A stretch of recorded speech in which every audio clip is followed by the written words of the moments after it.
14 से 16 लाख बच्चे हर साल जेडबल देते हैं।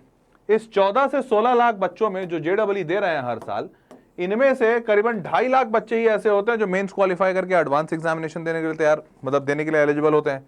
और इस 2.5 लाख में से आईआईटी की सीट, और आईआईटी क्या, सिर्फ आईआईटी, एनआईटी, ट्रिपल आईटी, सिर्फ यही 3 मिला लें तो 54,000 सीटें या उससे भी कम है।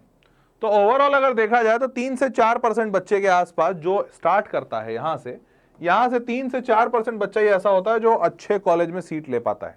और इसमें मैं सिर्फ बोला हूं अच्छे कॉलेज में सीट ले पाता, अच्छी ब्रांच नहीं बोला हूं। अच्छा ब्रांच तो कंप्यूटर साइंस होता है, और कंप्यूटर साइंस में अगर आईआईटी, एनआईटी, ट्रिपल आईटी तीनों का मिला दोगे तो 1% बच्चे को भी सीट मिलना मुश्किल है। 1% मुश्किल क्या, नहीं मिलती है, 1% को भी सीट नहीं मिलती है। दैट इज रफली अराउंड 0.5%। तो अच्छा ब्रांच तो नहीं मिलेगा, मतलब कॉलेज अच्छा मिल सकता है, बस ऐसी बात है। अब और यहां पर अगर ड्रॉपर की संख्या की बात करें तो टोटल एस्पिरेंट के करीबन 25% के आसपास ड्रॉपर्स होते हैं। 30-40 तो थोड़ा ज्यादा है, 25-30% मैक्स मान लीजिए। तो 25 से 30% की 15 से 30 में वेरी करता है, किसी साल 15%, 20%, किसी साल 25-30%, ऐसा कुछ रहता है। इतने बच्चे ड्रॉपर होते हैं। अब आज का ये सेशन इसी बात पे है कि ड्रॉप में क्या करना चाहिए, क्योंकि ऐसा जरूरी नहीं कि बच्चा ड्रॉप ले ले तो उसका सक्सेस निर्धारित है या गारंटीड है। भाई बच्चे ऐसे भी हैं और ऐसा लिखते हैं बहुत सारे बच्चे कि सर हमने ड्रॉप लिया और ड्रॉप लेने के बाद भी हमारा जेडबल नहीं हुआ, failed in JEE again after taking drop, और ऐसे बहुत सारे कमेंट है। तो अगर आप तरीके से ड्रॉप नहीं लेते हैं तो ऐसा नहीं होगा कि 1 साल और तैयारी कर रहे हो तो अच्छा ही कर लोगे, खराब भी हो सकता है और बहुत बुरा खराब हो सकता है। कई सारे बच्चे तो मैंने ऐसे सुने हैं कि पहले साल में अच्छा कर लिए थे और ड्रॉप ईयर में और ज्यादा उससे भी खराब रैंक या उससे भी खराब मार्क्स आए।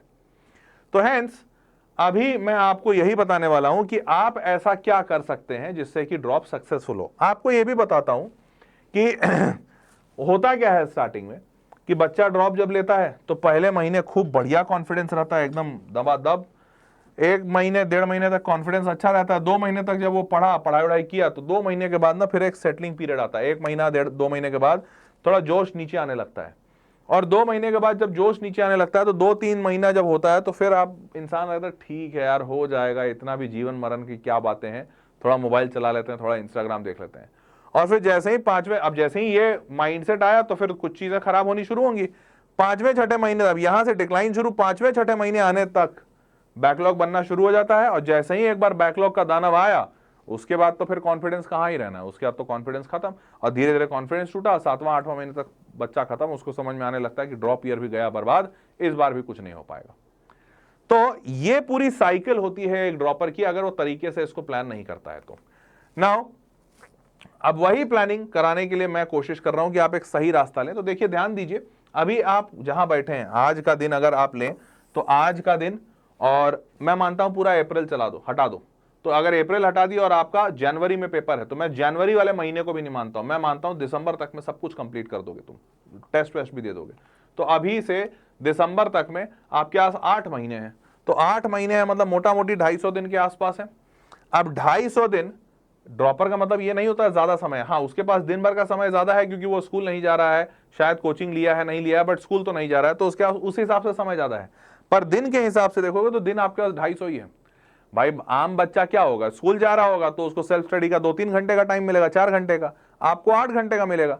तो उसको 3 घंटे का टाइम मिल रहा है, आपको 8 घंटे का मिल रहा है, यही है ना डिफरेंस। 8, ऐसा भी नहीं कि आप दिन भर स्कूल नहीं जा रहे हो तो आप 12 घंटे पढ़ोगे, कोई नहीं पढ़ता है।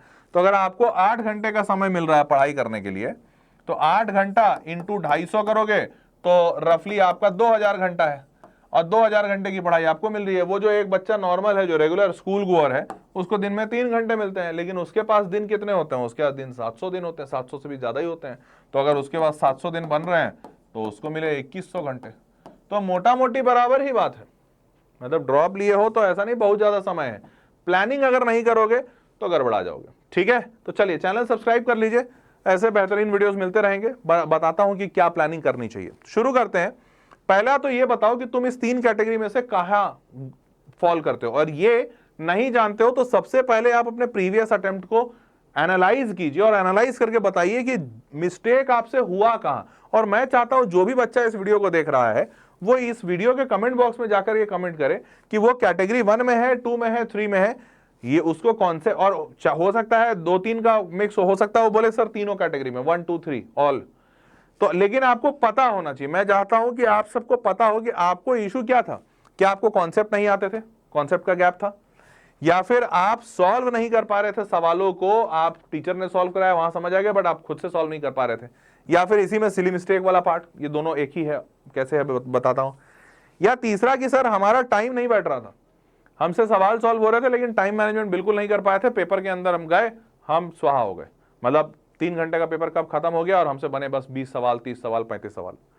तो आपको तीनों में से क्या इशू आया, पहले आपको ये आइडेंटिफाइड होना चाहिए। आप नहीं अगर आइडेंटिफाइड है, समझ लीजिए इस साल आपने क्या गलती की, क्यों ड्रॉप ले रहे हैं, तो उसमें गलती क्या हुई ये आपको पता होना चाहिए, ठीक है। अब कैटेगरी 1 to 3 जिसमें भी आप फॉलो करते हैं, तीनों का सोल्यूशन बताता हूं। कैटेगरी 3 अगर आपका है टाइम क्रंच का, तो टाइम क्रंच का मतलब आप टाइम सही से नहीं कर पाए, तो अब आपको एक एक मिनट को कैसे यूटिलाइज करना है ये देखना है। 180 मिनट होते हैं आपके एग्जाम में, 75 सवाल पूछे जाते हैं, मतलब 2.5 मिनट एक सवाल पे मिलता है। अब हर बच्चा 2.5 मिनट पे प्रैक्टिस करता है, पर 2.5 मिनट में कुछ नहीं होता है, क्योंकि 2.5 मिनट में सवाल बन ही नहीं सकता, पढ़ने में समय ज्यादा लग जाता है। तो आपको क्या करना है, आप समझिए 99 परसेंटाइल का मतलब करीबन 200 नंबर के आसपास होता है। 200 नंबर का मतलब होता है 50 सवाल, और 50 सवाल अगर आपको 180 मिनट में बनाना है, मतलब 3.5 मिनट पर सवाल। तो आप टारगेट लेकर अभी से चलिए कि आपको हर सवाल, जितने सवाल आप ट्राई करेंगे, आपको 3 मिनट से ज्यादा में नहीं ट्राई करना है, 3 मिनट मैक्सिमम होना चाहिए, चाहे फिजिक्स हो, चाहे केमिस्ट्री, चाहे मैथ। केमिस्ट्री कम में हो जाता है तो फिजिक्स मैथ्स को ज्यादा मिलेगा, बट आपका ओवरऑल एवरेज 3 मिनट ही बैठना चाहिए। 3 मिनट से ज्यादा आप किसी सवाल को नहीं देंगे। आपका पहला ट्राई ये होना चाहिए कि आप जब भी सवाल सॉल्व करें 3 मिनट के अंदर सवाल होना चाहिए सॉल्व, ठीक है। उसके बाद पीवाईक्यू और मॉक टेस्ट। तो देखिए पीवाईक्यू मतलब प्रीवियस ईयर क्वेश्चन, जितने पीवाईक्यू लगाएंगे इसी पे आप टाइम टेस्ट कर सकते हैं, नहीं तो हो सकता है कोचिंग का तो एक ऐसा सवाल हो जो एक सवाल 10 मिनट ले ले, पर वो हो सकता है टेस्ट में नहीं आया, या टेस्ट में आया तो उसको छोड़ना हो।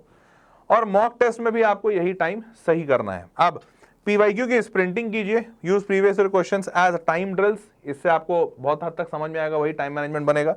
Train your brain to recognise patterns in 30 second, ये बड़ा इंपॉर्टेंट है। होता क्या है एग्जाम में पता है, आप जब सवाल पढ़ते हैं तो आपका ब्रेन इतना ही यही मतलब ये बात भी नहीं पता कर पाता कि ये सवाल में घुसना है कि छोड़ना है। इसके लिए आपको प्रॉपर अपने ब्रेन को बार बार ट्रेन करना पड़ेगा कि देख बेटा ऐसे सवाल है, समय ज्यादा लगता है, छोड़ना है। तो ये 30 सेकंड के अंदर हो जाना चाहिए। आप सवाल पढ़े, 2 4 5 10 सेकंड लिए एनालाइज करने में कि अच्छा यहां ये करना होगा, ये करना होगा, ये होगा नहीं होगा, छोड़ो आगे बढ़ो या फिर करो। ये 30 सेकंड में आपका दिमाग पैटर्न एनालाइज कर ले, इसके लिए आपको बार बार प्रैक्टिस करनी होगी पीवाईक्यूज की, इसी से आप अपने ब्रेन को ट्रेन कर पाएंगे। उसके बाद focus on elimination technique and mental math to shave seconds off every problem, मतलब कैलकुलेशन बहुत सारे बच्चों का जो जेडब्ल्यू जैसा एग्जाम दे रहे हैं उनका भी कैलकुलेशन फास्ट नहीं होता है। अगर मैं बच्चे से पूछ दूं 23 × 19 क्या होता है, बच्चा हद पर अब वो समझ ही नहीं पा रहा। अब देखो 23 × 19 मेरे को भी नहीं आता, ना ही मेरे को 23 का टेबल याद है, ना ही मेरे को 19 का टेबल याद है, पर मेरे को क्या पता है 23 × 19 है। अब 19 का टेबल याद नहीं है, मतलब चलो मेरे को थोड़ा याद है, 19 × 3 57, 7 5 लगा, 19 दूना 38, 5 43 हो गया, 437 आ गया। लेकिन मैं अगर आपकी जगह जैसा एस्पिरेंट आता तो क्या करता, मैं करता कोई पैनिक नहीं, 23 × 19 को मैं लिखता 20 - 1। अब 23 का डबल तो आता है, कितना होता है 460, मतलब 46, तो 460 हो गया। 460 में माइनस करना है 23, तो 23 माइनस करना है तो पहले 20 माइनस करो। 460 में 20 माइनस किया 440, और 3 और माइनस कर दो तो 440 में 3 437। अब ये भी तरीका है ना, इंस्टेड ऑफ 1 × 9 ऐसा 19 × 23 करें। और अगर आपको ये नहीं आता है, आपने ऐसे एग्जाम्पल्स नहीं किए, ऐसे सॉल्व नहीं किए, तो आप पैनिक कर जाएंगे। तो पैनिक से हो सकता है ये वाली चीज आपसे 10 सेकंड में बन जाए, अगर आप मल्टीप्लाई करेंगे तो 20 सेकंड लगेगा, परंतु पैनिक करेंगे तो हो सकता है वही 30-35 सेकंड लग जाए। तो इसीलिए सजेशन है कि आप मेंटल मैथ्स के लिए अपने आप को ट्रेन कीजिए, और इसके लिए कोई स्पेशल क्लासेस नहीं होती हैं, बस यही करते करते दिमाग लगाते लगाते अच्छा इसको ऐसे कर सकते हैं, इसको ऐसे कर सकते हैं, ये कर सकते हैं, वो कर सकते हैं, इससे बन जाता है। क्लियर। नेक्स्ट, अगर आप कैटेगरी 2 में आते हैं, मान लेते हैं आप कांट सॉल्व क्वेश्चंस वाले में है या सिली मिस्टेक वाले में, तो यहां क्या करना चाहिए। तो देखिए पहला तो आप ये समझिए, एक बहुत बढ़िया सी थ्योरी आपको बता रहा हूं, ये मैल्कॉम ग्लैडवेल ने एक थ्योरी दी थी, और ये बहुत फेमस थ्योरी है पूरी दुनिया में, 10,000 आवर रूल।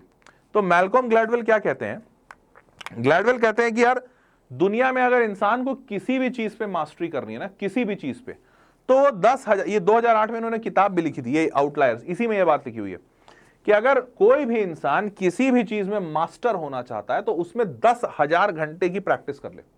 कोडिंग करना चाहता है बेस्ट सॉफ्टवेयर डेवलपर बने, 10,000 घंटे का कोडिंग कर लो। चाहते हो बेस्ट जेई परफॉर्मर बने, 10,000 घंटे का क्वेश्चन प्रैक्टिस कर लो। चाहते हो कि बेस्ट पायलट बन जाए, 10,000 घंटे की फ्लाइंग कर लो। तो जिसमें आप बेस्ट होना चाहते हैं आप वो 10,000 घंटा कर लीजिए, आप उसमें बेस्ट हो जाइएगा। ये इन्होंने बहुत सारे रिसर्च से और बहुत सारे लोगों से बात करके, एक्सपीरियंस करके, सर्वे करके ये निकाला, और ये रियलिटी भी है। 10,000 घंटा बहुत होता है।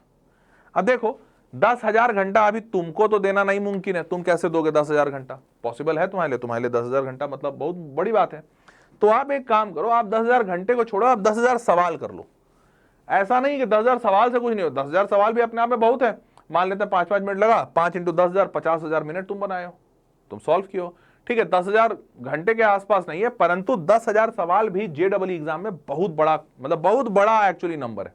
तो तुम 10,000 सवाल बना लो। अब अगर 10,000 तुम सवाल बना ले तो ये तुमको एक गेम चेंजर मतलब पाथ पे डाल देगा। तो ये 10,000 सवाल में आप 10,000 सवाल बना लीजिए, मॉक टेस्ट आप उसमें इंक्लूड कर लीजिए। उसके मतलब ऐसा नहीं कह रहा हूं कि मॉक टेस्ट को हटा के करना है, और हर रोज आपके दिमाग में होना चाहिए 50 सवाल से कम अगर हमने किए हैं तो हम सोने नहीं जाएंगे। 50 सवाल, 40-50 इसलिए लिखा कि स्टार्टिंग में तुमसे 50 नहीं होगा तो 30-40 से शुरू करना, परंतु 50 सवाल अगर एक दिन में आज नहीं सॉल्व हुआ है तो सोने नहीं जाएंगे। ये हर रोज का रूल बना लो, गोल्डन रूल। बेटा अभी 250 मतलब 250 दिन है, 200 भी अगर माने, 200 × 50 कर लो। 250 दिन तुमको ये बताया था स्टार्टिंग में, 200 × 50 कर लो, 10,000 हो जाता है। अगर तुम ये कसम खा लो ना कि 10,000 सवाल मतलब 50 सवाल से कम एक दिन में नहीं बनाएंगे, तो तुम 10,000 सवाल ऐसे ही रोज 50-50 बना के ही कर दोगे। समझ रहे हो? तो आप ये रूल बना लीजिए कि आपको 50 सवाल से कम में एक दिन में सोने नहीं जाना है। ठीक है, उसके बाद एरर लॉग की स्ट्रैटेजी है। जब भी आप पहले तो हर हफ्ते, अभी से हर हफ्ते मिनिमम एक मॉक टेस्ट दीजिए। ये तब तक बता रहा हूं नवंबर तक। नवंबर के बाद आपका मॉक टेस्ट का फ्रीक्वेंसी बढ़ जाएगा। एक मॉक टेस्ट हर हफ्ते कम से कम दीजिए। उसके बाद इसी की एनालिसिस, क्योंकि मॉक टेस्ट दिया बस ऐसे दे के नहीं छोड़ देना, उसका एनालिसिस कीजिए, कहां क्या गलती की है, कैलकुलेशन एरर हुआ, लॉजिकल एरर हुआ, रीडिंग एरर हुआ, क्या हुआ, सिली मिस्टेक हुआ, और इसका एक लॉग बुक बनाइए कि भैया ये गलती हुआ, और देखिए कि क्या वो गलती सुधर रही है। मान लेते हैं आपका रीडिंग एरर है, मतलब सिली मिस्टेक कर दिए, तो सिली मिस्टेक कर दी तो एक पहला टेस्ट में हुआ, चलो दूसरा टेस्ट में हुआ, बट तीसरे में तो सुधरना चाहिए आपको। ये एरर बुक से, लॉग बुक से दिखेगा कि यार ये वाली गलती बार बार नहीं सुधर रही, मतलब इस पर काम करने की जरूरत है। तो ये आप लॉग बुक बनाइए। Frequency of mock must increase over time, जैसे जैसे आप आगे बढ़ते हैं वो बढ़ जाना चाहिए। जैसे मैंने बताया नवंबर के बाद आपका सिलेबस कंप्लीट होगा तो बढ़ जाना चाहिए। कैटेगरी 1, जो बच्चा कहता है कॉन्सेप्ट गैप है, सर समझ ही नहीं आया, कॉन्सेप्ट ही नहीं चमक रहा है, कौन सा फॉर्मूला लगाए, सवाल बनाए कैसे, समझ ही नहीं आ रहा, कॉन्सेप्ट ही हिला हुआ है। तो अब ये जो बच्चा है, bridge the gap between 0 and exam ready by January, ये कैसे करोगे? सुनो, तो आपको क्या करना है कि अभी से लेकर नवंबर तक मैक्सिमम सारे सिलेबस कंप्लीट हो जाएंगे। तो अभी से नवंबर तक सारे के सारे one shot lectures, in class problems, ये सब देखिए, समझिए इसको, और daily practice of the completed portion, जो आपने अभी ऊपर किया है इसका आप डेली सवाल बनाइए। ये काम अभी से लेकर नवंबर तक में हो ही जाना चाहिए। जितने कॉन्सेप्ट हैं, जितने चैप्टर्स हैं, उसको पूरा कंप्लीट कीजिए, ये बहुत जरूरी है। और हर रोज आप वन शॉट लगा रहे हैं, पढ़ाई कर रहे हैं और अपना पूरा सवाल बना रहे हैं। ठीक है, उसके बाद अब आप जैसे ही नवंबर कंप्लीट करते हैं, इसके बाद अब आपका हाई प्रायोरिटी चैप्टर शुरू होता है। क्यों? आपने सब कुछ पढ़ लिया, कुछ भी छोड़ा नहीं है। पर ऐसा थोड़ी है कि 100% सिलेबस को 100% मास्टरी कर दोगे और एग्जाम में जाओगे। भाई इतना समय नहीं है, और समय होता भी तो भी 100% चैप्टर पे 100% मास्टरी बहुत मुश्किल बात है। तो आपने सब कुछ पढ़ा, आपको ऐसा नहीं कि कुछ नहीं आता है। पर अब जब आप जनवरी के तरफ बढ़ रहे हैं तो नवंबर दिसंबर में आपको, नवंबर छोड़िए, दिसंबर और जनवरी में आपको क्या करना है, या पर्टिकुलरली दिसंबर में, सारे वो हाई प्रायोरिटी चैप्टर्स पे आपको ज्यादा समय बिताना है। इन चैप्टर्स के सवाल ज्यादा कीजिए, इन चैप्टर्स के थ्योरी को ज्यादा कीजिए। ये चैप्टर की हाई प्रायोरिटी चैप्टर की लिस्ट में दे रहा हूं, ऐसा नहीं दे रहा हूं, ये सारे चैप्टर आपको दिए हैं। और हाई प्रायोरिटी मैंने कहां से निकाला? क्योंकि पिछले सालों में इनसे सवाल ज्यादा आए हैं। ये वो चैप्टर्स हैं जहां से ज्यादा सवाल आ रहे हैं। तो आप इन चैप्टर्स की लिस्ट ले लीजिए मेरे से। ये मैथमेटिक्स के चैप्टर हो गए, उसके बाद ये आपका ये मैथमेटिक्स का है, मैथमेटिक्स के बाद ये भी है। इन सब पे थोड़ा थोड़ा वेटेज कम हो गया। और एफर्ट बेस्ड टॉपिक्स, जहां पर एफर्ट ज्यादा है, आउटपुट कम है, तो तो ये एफर्ट बेस्ड भी मैंने डाल दिया, मैंने टोटल सबको अलग अलग बाइफरकेट कर दिया है। तो ये जो ग्रीन ग्रीन में है ये सबसे देखो, देख रहे हो एक शिफ्ट में 3 से 4 सवाल, 2 सवाल, 2 सवाल, 1-2 सवाल, तो सबसे सवाल आए हुए हैं। ये पहले पेज पे वो वाले हैं। उसके बाद देखो यहाँ 0 to 1 हो गया, मतलब कभी सवाल आ रहा है कभी नहीं आ रहा है। एफर्ट बेस्ड टॉपिक मतलब इन पे एफर्ट ज्यादा लगेगा, सवाल आ रहा है नहीं आ रहा है, देख रहे हो 0-1 ऐसा वाला। तो इन पे आप ध्यान से रखिएगा, इस पे उतना समय मत दीजिए, इन सारे चैप्टर्स पे दीजिए, ठीक है। उसके बाद यही सेम काम फिजिक्स में कीजिए। फिजिक्स में भी सारे हाई वेटेज टॉपिक्स मैंने लिख दिए हैं, कितने सवाल आए हैं वो पूरा कैलकुलेशन करके दे दिया हूं। और इनमें भी मैनेजेबल टॉपिक्स क्या है और एफर्ट बेस्ड टॉपिक्स क्या है। मैनेजेबल मतलब जो थोड़ा बहुत पढ़ के चल जाएगा, एफर्ट बेस्ड मतलब इसमें बहुत जान लगती है, एक्स्ट्रा टाइम मत डालिए, अगर पहले से सीख लिया है तो ठीक, नहीं तो छोड़ दीजिए। और ये रहा केमिस्ट्री का, केमिस्ट्री का भी हाई वेटेज टॉपिक्स ये सारा है, मैनेजेबल टॉपिक्स ये सारे हैं जिनमें तो थोड़ा बहुत मेहनत से हो जाएगा, और एफर्ट बेस्ड ये है। क्लियर। अब आपको इन्हीं सबसे शुरुआत करनी है। उसके बाद दूसरा एक रिपीटेड रिवीजन का कॉन्सेप्ट है, बड़ा इंपॉर्टेंट कॉन्सेप्ट है। ये कॉन्सेप्ट क्या कहता है सुनो, ये कहता है कि आप चीजें जैसे आपने पढ़ाई किया, ठीक है, आप जैसे ही पढ़ाई करते हो, पढ़ाई करने के बाद ना ये ऐसा ग्राफ गिरने लगता है। आप मान लेते हैं आपने पढ़ाई किया, यहां से पढ़ाई शुरू की, 100% अंडरस्टैंडिंग हो गया, फिर एक ग्राफ गिरने लगता है, और गिरते गिरते होता क्या, 1 महीने के बाद आपको उसका कुछ नहीं याद रहेगा।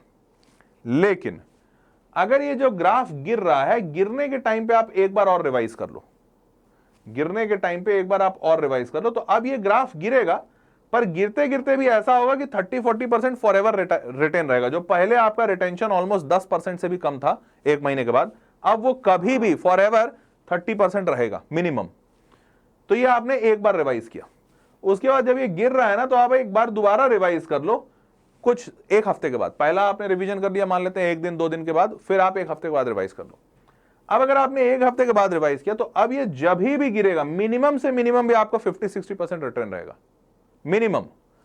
और उसके बाद आपको एक तीसरा रिवीजन करना है, प्रोबेबली 1 महीने बाद। यहां तक गिर रहा था, आपने 1 महीने पर रिवाइज किया, अब ये जो गिरेगा ना, ये कभी 80% से नीचे नहीं जाएगा। मतलब आपने जितना पढ़ा है उसका 80% तो बेयर मिनिमम आपको रिटर्न रहेगा फॉर द होल लाइफ। ये रिवीजन थ्योरी, ये बेसिकली इसको कहा जाता है ओवरकमिंग द कर्व, मतलब मेमोरी रिटेंशन का ये और ये रिसर्च से निकला हुआ है। आप कभी सर्च कीजिएगा रिटेंशन कर्व लिखकर गूगल पे, आपको दिख जाएगा, ये साइंटिस्ट जिन्होंने इसको फाइंड आउट किया है। ये रिटेंशन कर्व एक्चुअली बहुत ज्यादा इंपॉर्टेंट है और ये काम करता है। पहला रिवीजन 1 दिन या 2 दिन के बाद, दूसरा रिवीजन 1 हफ्ते के बाद, और तीसरा रिवीजन 1 महीने के बाद।